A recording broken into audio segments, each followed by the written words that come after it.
திருமாவளவன் அவர்களே, நீங்க எவ்வளவுதான் திமுகவுக்கு முட்டு கொடுத்தாலும் இந்த தடவை 2026 தேர்தலில் திமுக வெற்றி பெறாது. விசிக தலைவர் திருமாவளவன் தூய்மை பணியாளர்கள் விவகாரத்தில் திமுகவிற்கு எவ்வளவு முட்டு கொடுத்தாலும் வெற்றி பெறாது என அதிமுக பொதுச் செயலாளர் எடப்பாடி பழனிசாமி காட்டமாக விமர்சித்துள்ளார். விடுதலை சிறுத்தை கட்சியுடைய தலைவர் திருமாவளவன் அவர்கள் ஒரு கருத்தை அவருடைய பிறந்தநாள் அன்று தூய்மை பணியாளர் குறித்து ஒரு கருத்தை சொல்கிறார். அதற்கு திராவிட முன்னேற்ற கூட்டணியில் விடுதலை சிறுத்தையும் இடம்பெற்றிருக்கு, கம்யூனிஸ்ட் கட்சியும் இடம்பெற்றிருக்கு. கம்யூனிஸ்ட் கட்சி தலைவர் அதை மறுத்திருக்கின்றார். திருமாவளவன் சொன்ன கருத்து சரியல்ல அப்படி என்று அந்த கூட்டணியில் இருக்கிற கட்சியுடைய மற்றொரு கட்சியுடைய தலைவர் சண்முகம் அவர்கள் தெளிவுபடுத்தியிருக்கிறார்.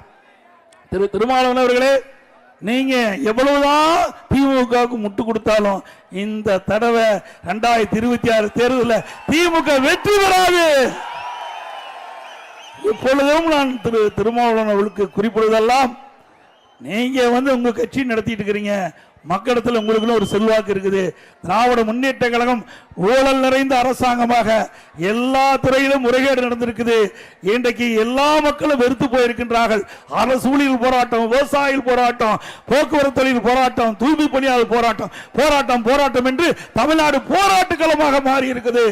அதற்கு நீங்கள் துணை போக வேண்டாம். அவள் செய்கின்ற பாவத்தை நீங்கள் சுமக்க வேண்டாம் என்று மீண்டும் உங்களுக்கு அன்போடு நேரத்தில் கேட்டுக்கொள்கின்றேன். செய்திகளை உள்ளது உள்ளபடி தெரிந்து கொள்ள ரெஃப்ளெக்ட் நியூஸை சப்ஸ்கிரைப் பண்ணுங்க.